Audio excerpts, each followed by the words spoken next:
8वीं क्लास के ऑनलाइन शिक्षण में भैया और बहन आपका बहुत बहुत स्वागत है, सत्कार है।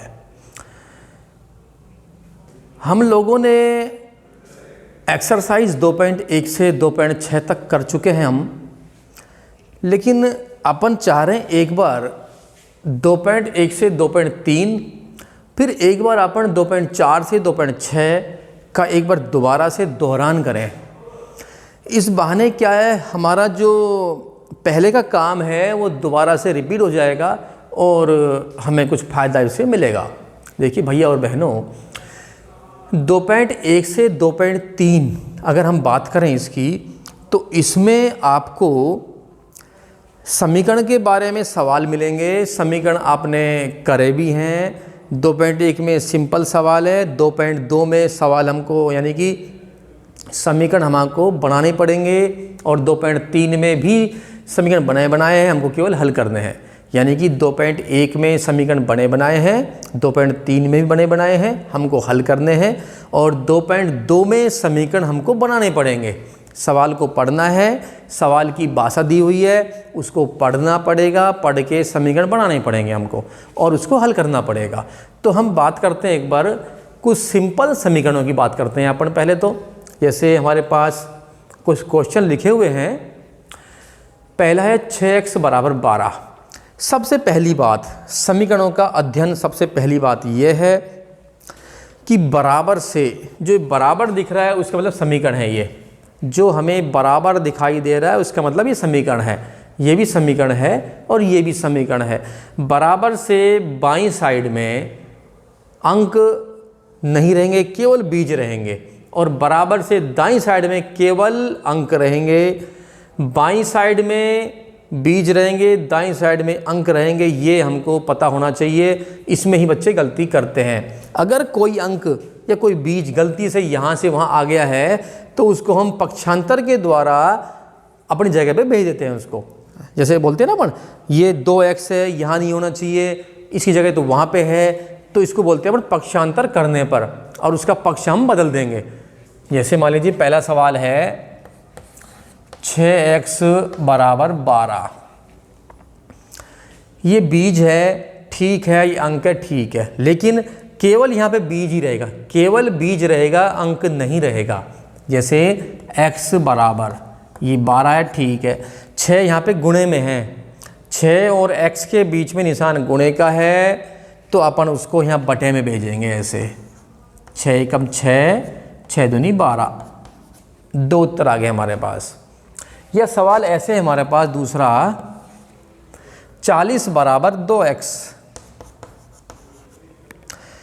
अब देखिए आप, ये अंक है और ये बीज है। हम जानते हैं कि बीज यहाँ रहता है, अंक वहाँ रहता है, तो जगह सेट कर दो इसकी पहले। जब इसको यहाँ लेंगे अपन तो ये माइनस का हो जाएगा, इसको वहाँ ले जाएंगे, ये भी माइनस का होगा, ये भी माइनस है, ये भी माइनस है, दोनों ही माइनस हैं, दोनों को प्लस कर सकते हैं अपन। x बराबर 40 बटे में 2, 2 से कट रहा है 40, 2 दूनी 4 और 0, x का मान 20 आ चुका है। सवाल नंबर जैसे 3 है हमारे पास, 60 प्लस 5x बराबर में 3x। ये सवाल है हमारे पास, समीकरण है हमारे पास, इसको हल करना है अपन को। हम देखेंगे 5x ठीक है हमारे पास, ये गलत है, इसको यहाँ भेज दो आप, माइनस 3x। इस 60 को वहाँ भेजिए आप, यहाँ प्लस का है, वहाँ जाके माइनस हो जाएगा। ये 5x माइनस 3x, 2x रह गए, बराबर में माइनस 60 और x बराबर में माइनस 60 बटे में 2। ये माइनस है, ये प्लस है, उत्तर माइनस में आने वाले हैं। 2 तिया 6 और 0, उत्तर आएंगे 30 हमारे पास। x का मान 30 आ गया। अगर हम बात करें जांच करने की, 2.3 में जांच और है कि पहले समीकरण को हल कीजिए फिर उसकी जांच कीजिए। तो जांच देखिए भैया और बहनों, जांच जब करेंगे हम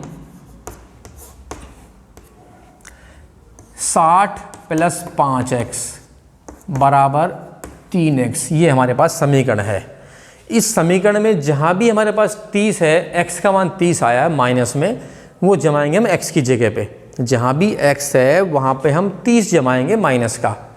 60 प्लस 5 गुणा, कोई निशान नहीं, गुणा माना जाएगा यहाँ पे, x का मान 30, वो भी माइनस में है, बराबर 3 गुणा x का मान 30 है माइनस में।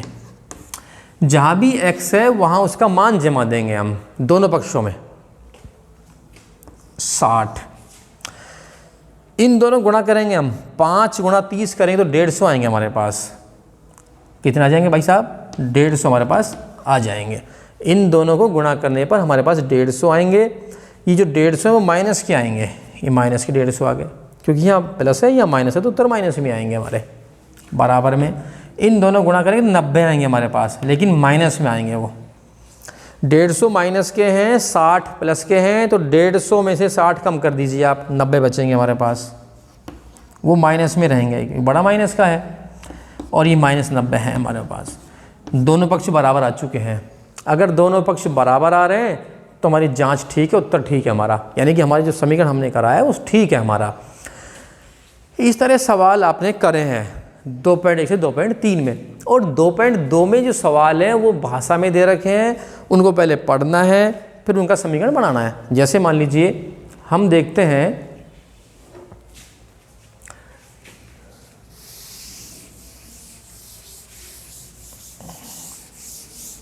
उसमें भाषा लिखेंगे हमको, और हमको समीकरण खुद बनाने पड़ेंगे, उनको हल भी करना पड़ेगा, उनका उत्तर भी निकालना पड़ेगा।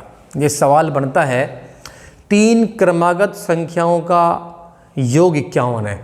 3 क्रमागत संख्याएं क्रम से, वो कह रहा है क्रमागत मतलब क्रम से हैं वो, पहला जैसे 1 आ रहा है, फिर 2 आ रही है, फिर 3, ऐसे क्रम से संख्याएं, 4 5 6 8 9 10, मतलब 3 संख्याएं तीनों क्रम से हैं, उनको मानना पड़ेगा हमको।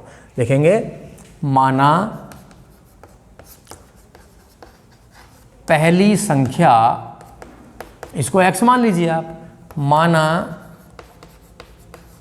दूसरी संख्या, इसको आप x प्लस 1 मानेंगे। अगर पहली संख्या आपने x मानी है तो x प्लस 1, क्योंकि कह रहा है क्रम से है ये, एक के बाद एक आएगी, तो सब में अंतर एक एक का करेंगे, यानी कि सब में एक एक जोड़ चले जाएंगे अपना। माना तीसरी संख्या x प्लस 2, पहली x है, फिर x प्लस 1 है, फिर x प्लस 2, यानी कि सब में अंतर एक एक का होगा, एक के बाद एक संख्या आएगी, सब में एक एक का अंतर दिखाते हम काम करने वाले हैं। प्रश्नानुसार प्रश्न हमसे कहता है तीनों संख्याओं का योग 51 बैठता है। प्रश्न कह रहा है हमसे कि तीनों संख्याओं का योग 51 है। ये पहली संख्या है, ये दूसरी है और ये तीसरी है, तीनों को जोड़ेंगे तो 51 आएगा। पहली संख्या, दूसरी संख्या, तीसरी संख्या, तीनों का योग 51 आता है। लिख दिया है हमने, x x x 3x हो गए, बराबर में 51, और जो 1 है और ये 2 है 3, इसको यहाँ भेजेंगे अपन। दोबारा देखिए एक बार, 51 ठीक है अपनी जगह पे, ये 3 आए यहाँ पे माइनस के, वो 2 और 1 3 हो रहे हैं यहाँ पे, देखो 2 अंक है और 1 अंक है, 3 हो गए।